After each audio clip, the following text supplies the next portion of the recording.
Assalamualaikum teman-teman. Pada kesempatan kali ini, kami dari kelompok 3 sudah siap mempresentasikan hasil diskusi kami tentang teori belajar konstruktivistik. Ditonton sampai habis ya. Baik teman-teman, untuk beberapa menit ke depan kami akan menjelaskan tentang pengertian dan definisi konstruktivistik, tujuan teori belajar konstruktivistik, proses belajar konstruktivistik, dan juga ciri-ciri belajar konstruktivistik. Ditonton terus ya. Apa itu teori belajar konstruktivistik? Konstruktivisme menurut Koko adalah suatu aliran filsafat pengetahuan yang berpendapat bahwa pengetahuan merupakan hasil dari bentukan orang yang sedang belajar. Jadi, orang dapat membentuk pengetahuannya secara mandiri. Menurut Matius dalam Paul Suparno 1997, konstruktivisme adalah salah satu filsafat pengetahuan yang menekankan bahwa pengetahuan kita adalah konstruksi bentukan kita sendiri. Pendapat dari tokoh lainnya yaitu dari John Piaget, yaitu tahun 1971.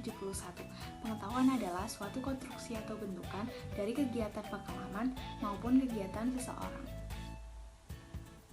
Pengertian konstruktivistik menurut Pujiadi, konstruktivistik yaitu mengubah pengetahuan yang dimiliki seseorang yang telah dibangun atau dikonstruk sebelumnya dan perubahan itu sebagai akibat dari interaksi dengan lingkungannya. Kesimpulannya, konstruktivisme adalah suatu pandangan yang mendasarkan bahwa perolehan pengetahuan atau konstruksi dari orang yang sedang belajar yang diawali dengan terjadinya konflik kognitif yang pada akhir proses belajar pengetahuan akan dibangun oleh pengalamannya dari hasil interaksi dengan lingkungannya.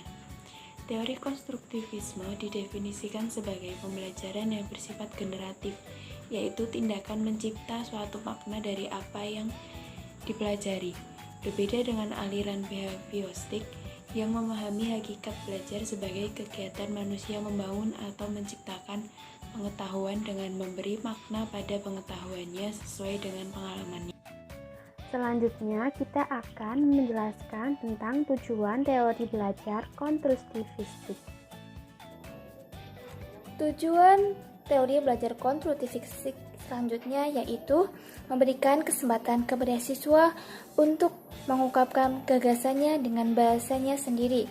Kemudian, memberikan kesempatan kepada siswa untuk diajak berpikir tentang pengalamannya, sehingga membuat anak menjadi lebih kreatif dan imajinatif. Pada teori belajar konstruktivistik lebih menekankan pada proses belajar anak. Assalamualaikum teman-teman. Perkenalkan, nama saya Irza Ramahwati dan pada kesempatan kali ini saya akan menjelaskan tentang tujuan teori belajar konstruktivistik.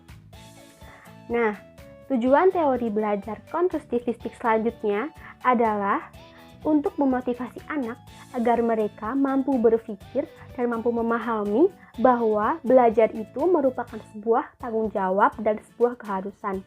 Tanggung jawab di sini maksudnya adalah tanggung jawab atau melakukan sesuatu hal yang harus mereka laksanakan dengan baik dan secara berkelanjutan.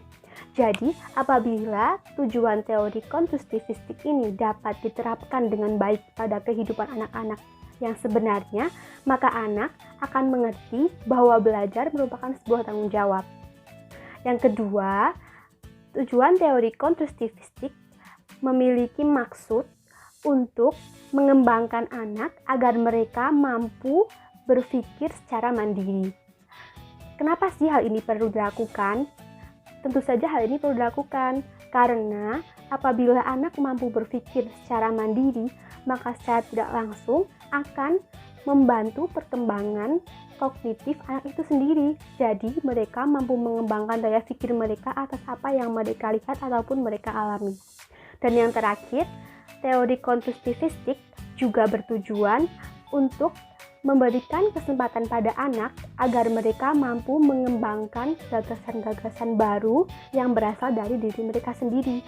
Kalau dipikir-pikir, tujuan teori konstruktivistik yang terakhir ini sangat berhubungan erat dengan tujuan yang sebelumnya. Karena yang sebelumnya saya telah menyebutkan bahwa tujuan teori konstruktivistik merupakan sesuatu hal yang dapat mengembangkan pemikiran anak itu sendiri. Jadi, jika dihubungkan dengan tujuan teori konstruktivistik yang terakhir, dapat kita simpulkan bahwa apabila anak mampu untuk berpikir secara mandiri, maka mereka juga mampu untuk menyatakan ataupun mengaplikasikan gagasan-gagasan mereka. Mereka juga mampu mengatakan pikiran-pikiran dan ide-ide mereka secara verbal maupun non-verbal.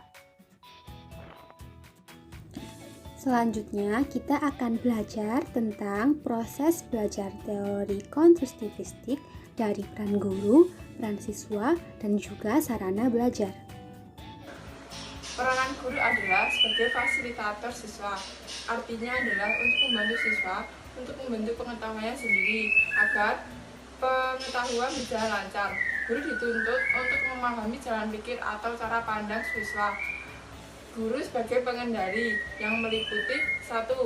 Menumbuhkan sikap kemandirian yang menyediakan kesempatan untuk mengambil keputusan bagi siswa. 2. Menumbuhkan kemampuan untuk mengambil keputusan dan meningkatkan pengetahuan atau kesempatan siswa. 3. Menyediakan sistem dukungan yang membentuk siswa untuk mempunyai sikap yang optimal untuk latihan. Peran siswa. Peserta didik harus aktif melakukan kegiatan, aktif berpikir, menyusun konsep, dan memberikan makna mengenai hal-hal yang dipelajari. Guru memiliki andil dalam penataan lingkungan dan peluang belajar optimal. Akan tetapi pada akhirnya peserta didiklah yang akan mewujudkan sendiri belajar yang sepenuhnya. Sarana belajar, segala sesuatu seperti bahan, media, peralatan, lingkungan, dan fasilitas lainnya disediakan untuk membantu pembentukan tersebut. Siswa diberi kebebasan untuk menyampaikan pendapat dan pemikirannya tentang sesuatu yang dihadapi.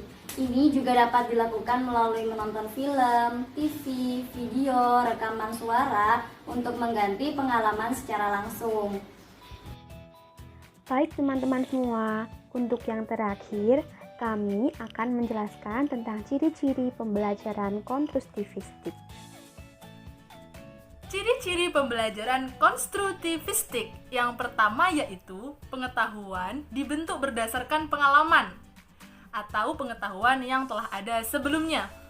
Seperti ini, anak sejak kecil sudah memiliki kemampuan kognitif yang biasa disebut dengan skema.